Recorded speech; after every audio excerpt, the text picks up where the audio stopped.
Hello students, good morning. करते हैं आज की वीडियो स्टार्ट। तो हमारा आज का टॉपिक है ग्रेविटेशनल पोटेंशियल। ओके, तो पहले देखो कि ग्रेविटेशनल पोटेंशियल होता क्या है। ओके, मैं सबसे पहले इसको डिफाइन कर देता हूँ। Gravitational potential at A point, अगर आपको डिफाइन में आ जाए ग्रेविटेशनल पोटेंशियल क्या है, ओके, या फिर आ सकता है gravitational potential at A point. दोनों का मीनिंग जो है वो सेम है और वो किसके में आ रहा है। It is defined as amount of work done. It is defined as amount of work done in bringing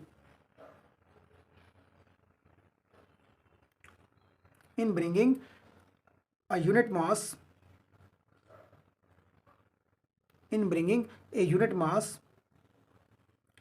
from infinity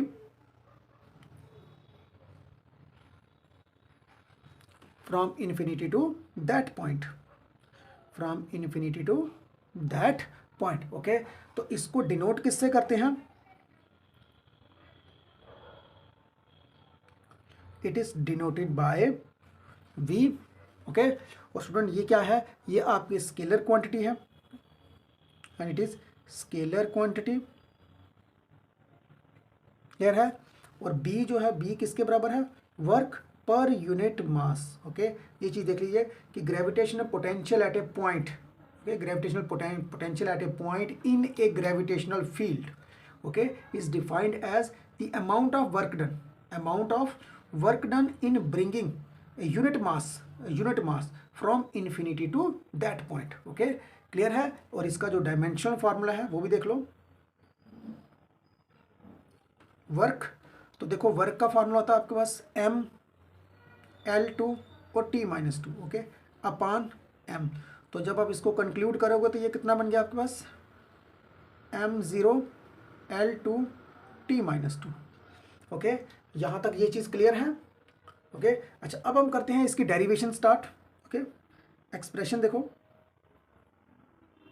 अच्छा, अब देखो स्टूडेंट, हमारे पास यहाँ पे एक ऑब्जेक्ट है, ओके, जिसका मास है कैपिटल है। ओके, और ये जो ऑब्जेक्ट है और एक हमारे पास एक यूनिट मास होगा, ओके, जो हमने इन्फिनिटी से लाना है, ब्रिंगिंग करना है, हमने ऑब्जेक्ट को लाना है इन्फिनिटी से, लाना है किस पॉइंट के ऊपर? इस पॉइंट के ऊपर, पी पॉइंट के ऊपर। ओके, ये पी पॉइंट के ऊपर, और इसका मास कितना है? m0।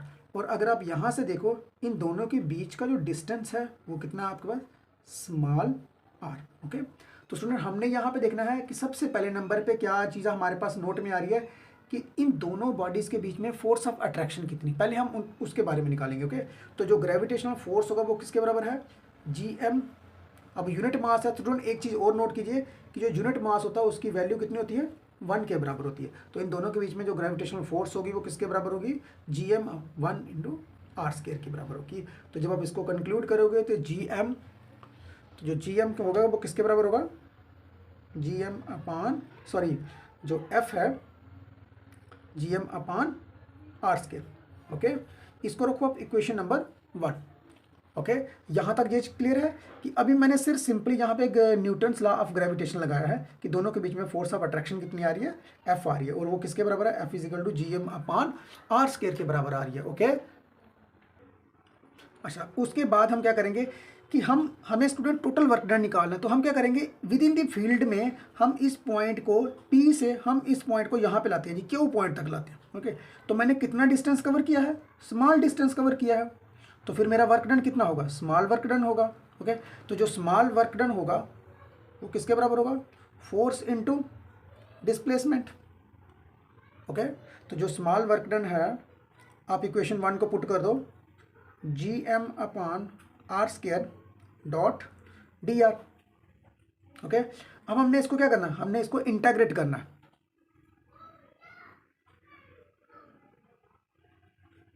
इंटीग्रेट करते हैं कहाँ तक?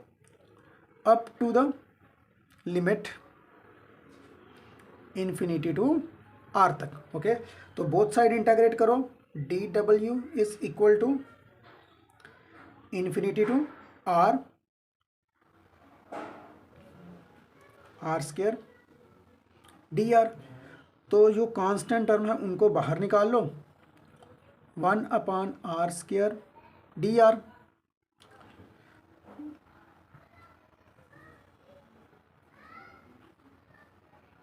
स्टूडेंट यहाँ पे आर की पावर कितनी है 2 है, तो जब हम उसको ऊपर लेके जाएंगे तो आर की पावर क्या आ जाएगी -2, तो इंटीग्रेट करो उसको साथ में ही।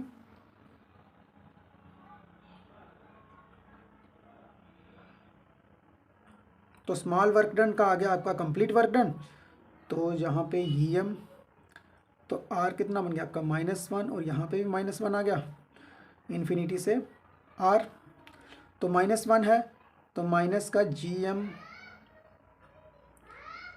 GM आ गया, और उसके बाद 1/r आ रहा है और इन्फिनिटी से r तक। अब आपने क्या करना है, लिमिट्स को अप्लाई करना है। तो सबसे पहले अपर लिमिट अप्लाई करोगे, उसके बाद माइनस लोअर लिमिट।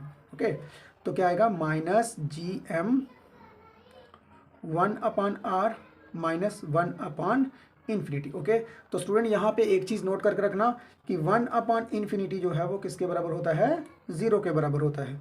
तो जो हमारे पास टोटल वर्क डन आया वो किसके बराबर है, -GM/r के बराबर आया।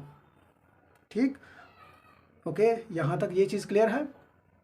अच्छा जी, अब हमने क्या करना है, अब देखो यहाँ पे जो हमारे पास टोटल वर्क, देखो हमने यहाँ पे जो वर्क डन, ये जो हमारे पास वर्क डन आया है पर यूनिट मास का आया, ये जो वर्क डन आया वो क्या है, पर यूनिट मास का आया। तो यहाँ पे फिर हमारे पास जो ग्रेविटेशनल फील्ड, जो ग्रेविटेशनल पोटेंशियल होगा वो किसके बराबर होगा, वर्क डन के बराबर, क्योंकि ये हमारे पास क्या है, वर्क डन पर यूनिट मास है। ओके, ये चीज़ क्लियर रखना। ओके, तो -GM/r के बराबर आया। अब यहाँ पे आपने अपने नोट में देखना है कि B जो है, B मैक्सिमम कब होगा, और स्टूडेंट B जो है वो मैक्सिमम होगा जब आपका ऑब्जेक्ट जो है वो कहाँ पे होगा, एट इन्फिनिटी के ऊपर होगा, और वो जो B मैक्स होगा वो कितना हो जाएगा आपका, उस समय 0 होगा। ओके, इट मीन्स दैट कि जैसे जैसे आपका डिस्टेंस बढ़ता जाता है वैसे वैसे ये जो पोटेंशियल की वैल्यू है वो क्या होती जाएगी, पॉजिटिव होती जाएगी, और ये सबसे ज़्यादा पॉजिटिव कहाँ पे होगी, जाके इन्फिनिटी के ऊपर होगी। ओके, ये चीज़ क्लियर है। अच्छा, अब मान लीजिए कि यहाँ पे अगर आपका ऑब्जेक्ट जो है, अगर यही ऑब्जेक्ट आपका अर्थ होता, ओके, तो यहाँ से हमने ग्रेविटेशनल फील्ड फाइंड आउट करना है, इस पॉइंट के ऊपर फाइंड आउट करते, तो फिर हमें सिंपली क्या करना था, इन दोनों के बीच का जो डिस्टेंस है वही लिखना था। ओके, तो फिर जो ग्रेविटेशनल पोटेंशियल है तो फिर उसको हम किस तरह से लिखते, GM/R लिखते। तो यहाँ से एक चीज़ स्टूडेंट और क्लियर हो गई है कि ग्रेविटेशनल पोटेंशियल जो होगा वो क्या होगा, इज ऑलवेज नेगेटिव। क्या होगा, ऑलवेज नेगेटिव होगा। ओके, और ये पॉजिटिव तभी होगा जब आपका डिस्टेंस जो है वो बढ़ता जाएगा। ओके, यहाँ तक क्लियर है स्टूडेंट। ओके, तो ग्रेविटेशनल पोटेंशियल हमने बता दिया। ये यहाँ पे ये चीज़ की बड़ी दिक्कत आती है कि ग्रेविटेशनल पोटेंशियल क्या है और ग्रेविटेशनल पोटेंशियल एनर्जी क्या है, क्योंकि ग्रेविटेशनल पोटेंशियल एनर्जी में आगे जाके आपको बताने वाला हूँ। ठीक है, ओके, तो ये चीज़ देख लो कि ग्रेविटेशनल पोटेंशियल जो है सिर्फ सिंपल ओनली पोटेंशियल क्या होता है, वर्क पर यूनिट मास, और वर्क पर यूनिट ये सिंपल वर्क है। क्लियर, एक होता है ना W, उसको हम कहते हैं वर्क डन। ओके, तो ये वाला जो वर्क डन मैंने निकाला है ये निकाला है पर यूनिट मास का। ओके, तो ये वर्क पर यूनिट मास जो है वो डायरेक्टली आपके पास आ रहा है पोटेंशियल के बराबर। ओके, लेकिन अदरवाइज आपने कभी भी V = W के बराबर जो है वो नहीं करना। ओके, क्लियर है। ओके स्टूडेंट, अब नेक्स्ट हम करते हैं ग्रेविटेशनल पोटेंशियल एनर्जी। तो सबसे पहले नंबर पे हम इसको डिफाइन करते हैं। ग्रेविटेशनल पोटेंशियल एनर्जी जो है वो क्या होता है, ग्रेविटेशनल पोटेंशियल एनर्जी जो है, अब स्टूडेंट यहाँ पे नाम से पता चल रहा है ये क्या है, एनर्जी है। तो इट मीन्स दैट कि ग्रेविटेशनल पोटेंशियल जो है वो क्या होगा, is the amount of work done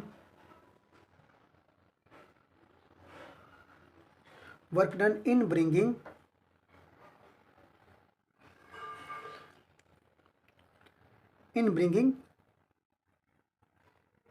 body from infinity to that point। Okay, तो स्टूडेंट देख लो इसको, ग्रेविटेशनल पोटेंशियल एनर्जी जो है वो क्या है, is defined as is the amount of work done in bringing the body from infinity to that point. Okay, तो पहले नंबर पे हम इसकी डायग्राम के ऊपर आते हैं। हमारे पास एक बॉडी है जिसका मास कैपिटल M है,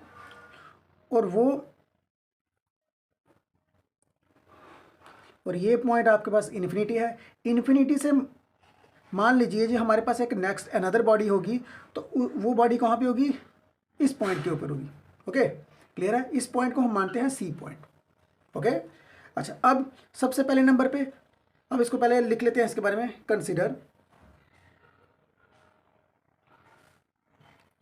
consider a body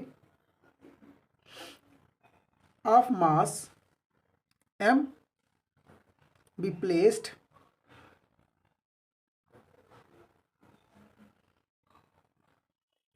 at point C। Okay, तो अब देखते हैं कि इन दोनों के बीच का जो डिस्टेंस है वो कितना है, x है।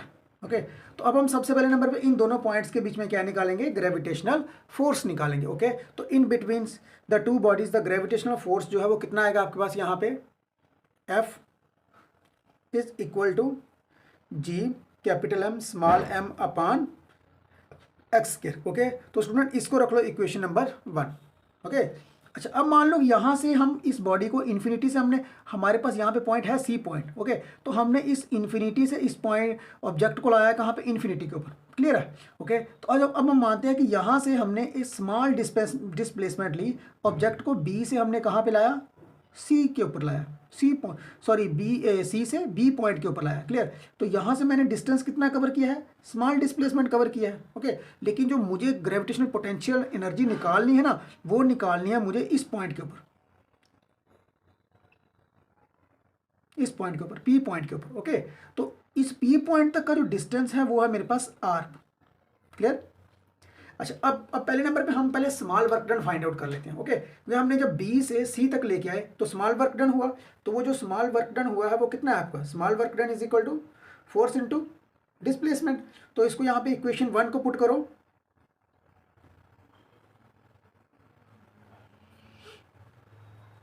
X square dx। तो स्टूडेंट अगर आपको पूरा वर्क डन फाइंड आउट करना है तो आपने क्या करना है, इसको इंटीग्रेट करना है। Okay, integrating up to the limit infinity to R। अब स्टूडेंट अब यहाँ से आपको क्लियर होगा सारा कि हमने एक ऑब्जेक्ट को इन्फिनिटी से लाया है किस पॉइंट के ऊपर, P पॉइंट के ऊपर। ओके, तो हमने निकाला है अब टोटल वर्क डन। क्लियर है। पहले हमारा ऑब्जेक्ट जो है वो C पॉइंट के ऊपर था, C से मैंने थोड़ा सा वर्क डन निकाला, स्मॉल डिस्प्लेस किया B तक, लेकिन जो मेरा मेन मोटिव है वो क्या है कि हमने ऑब्जेक्ट को इन्फिनिटी से लाना है, कहाँ पे, with in the gravitational field के अंदर लाना है। ओके, तो वहां तक हमारी बॉडी जितना वर्क डन करेगी हमने वो वर्क फाइंड आउट करना है। ओके, यहाँ तक ये चीज़ क्लियर है। अब हम क्या करेंगे, इसकी इन्फिनिटी करें, सॉरी इंटीग्रेट करेंगे बोथ साइड, तो क्या आएगा, तो small work done is equal to,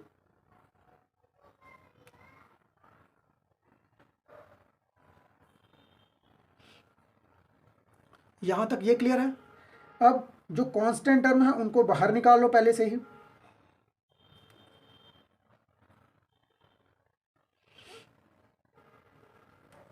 okay, अच्छा, अब स्टूडेंट इसकी इंटीग्रेशन करो पहले आप।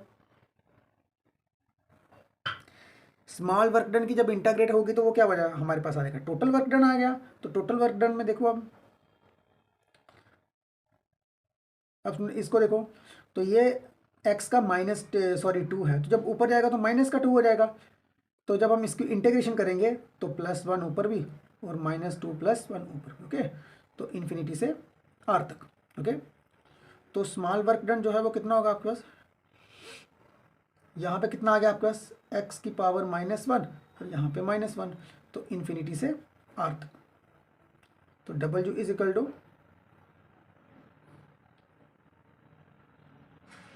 -1 को बाहर ले लो और 1/x यहाँ पे आ गया, और आपकी लिमिट क्या है, इन्फिनिटी से R तक की। तो आप यहाँ पे लिमिट को पुट करो, W is equal to -GM small m, R का कितना है 1, लिमिट पहले पुट करो R की, फिर उसके बाद इन्फिनिटी के पुट कर दो, तो -1/इन्फिनिटी। ओके, तो स्टूडेंट आपको पता है कि 1/इन्फिनिटी जो है वो किसके बराबर होगा, आपका 0 के बराबर होगा। ओके, तो यहाँ से हमारे पास जो वर्क डन आता है वो कितना आता है, -GM स्मॉल m/R। ओके, यहाँ तक ये चीज़ क्लियर है। अच्छा, अब स्टूडेंट देखो कि जो हमारा जितना भी वर्क डन है हमने इन्फिनिटी से लेके ऑब्जेक्ट को यहाँ तक लाया, वो वर्क डन क्या होगा, whole work done is converted into potential energy. Okay, तो जो वर्क डन है उसे हमने किस में कन्वर्ट कर दिया, पोटेंशियल एनर्जी में। तो U is equal to W -GM small m/R के बराबर आपका आ गया पोटेंशियल एनर्जी। ओके, यहाँ तक ये चीज़ क्लियर है। अच्छा अब देखो, अब यहाँ पे आपके पास है कि अगर आप, अब नोट में आएगा कि ग्रेविटेशनल पोटेंशियल एनर्जी जो है वो मैक्सिमम कहाँ पे होगी। तो स्टूडेंट ग्रेविटेशनल पोटेंशियल एनर्जी जो है वो मैक्सिमम कहाँ पे होगी, एट इन्फिनिटी के ऊपर होगी। ओके क्लियर, यहाँ तक क्लियर है। और वो कितनी हो जाएगी आपके पास, u max is equal to 0 के बराबर होगी। ओके अच्छा, अब मान लो स्टूडेंट कि अगर कोई ऑब्जेक्ट जो है, अगर हम उसको ऑब्जेक्ट को इन्फिनिटी से पी पॉइंट के ऊपर लाते हैं, इन्फिनिटी से पी पॉइंट के ऊपर लाते हैं, तो उस समय हमारे पास जो ग्रेविटेशनल पोटेंशियल एनर्जी होगी वो कितनी होगी। तो हमने सिंपली क्या करना है, बस आर की जगह पे हमने क्या कर देना है, कैपिटल आर पुट कर देना। मान लो यहाँ से लेके जो पॉइंट जो है वो यहाँ से लेके इस पॉइंट तक की दूरी के ऊपर। ओके, अगर हम कभी इन केस ऑफ अर्थ को देखेंगे, तो अर्थ के केस में, तो फिर जो हमारे पास ग्रेविटेशनल पोटेंशियल एनर्जी होगी वो कितनी होगी, minus G M small m upon R के बराबर होगी। ओके, ये चीज़ देख लो, यहाँ तक क्लियर है। ओके अच्छा जी, अब स्टूडेंट यहाँ पे आपको एक चीज़ क्लियर हो गई है कि स्टूडेंट, अब यहाँ पे आपको एक चीज़ क्लियर हो गई है, ये देखो कि जो हमारे पास ग्रेविटेशनल पोटेंशियल था, जो ग्रेविटेशनल पोटेंशियल था, सिंपली उसको हम किससे डिनोट करते थे, बी के साथ। तो v is equal to work per unit mass, work per unit mass था, तो उसका डेरिवेशन कितना आता था, minus G capital M upon small r के बराबर। ओके, तो ये है आपके पास ग्रेविटेशनल पोटेंशियल एनर्जी। दोनों के बीच में मैं डिफरेंस बता रहा हूँ आपको। तो ग्रेविटेशनल पोटेंशियल एनर्जी जो है उसको हम डिनोट करते हैं यू के साथ, और वो किसके बराबर होती है, वर्क के बराबर होती है। तो इसका सिंपल फॉर्मूला जो है पान आर के बराबर है। ओके, ये दोनों के बीच में डिफरेंस। स्टूडेंट ये देखो कि ये है वर्क पर यूनिट मास और ये है सिंपली वर्क। ओके, तो ये वर्क जो है वो टोटल कन्वर्ट हो जाता है किसमें, उसमें पोटेंशियल एनर्जी में। ओके, और ये आपको पता है कि पोटेंशियल जो है वो मैक्सिमम होगा, ये भी इन्फिनिटी के ऊपर ही जाके मैक्सिमम हो जाएगा आपका। क्लियर, और वो भी कितना हो जाएगा आपका, 0 के ऊपर, और ये भी इन्फिनिटी के ऊपर ही जाके मैक्सिमम हो जाएगा, और वो भी 0 के बराबर होगा। इट मीन्स दैट कि ये 0 का मीनिंग है कि वो जैसे जैसे आप डिस्टेंस को बढ़ाते जाओगे वैसे वैसे आपका जो पोटेंशियल एनर्जी जो है वो क्या होती जाएगी, पॉजिटिव में आती जाएगी। ओके, यहाँ तक ये चीज़ क्लियर है। Okay students.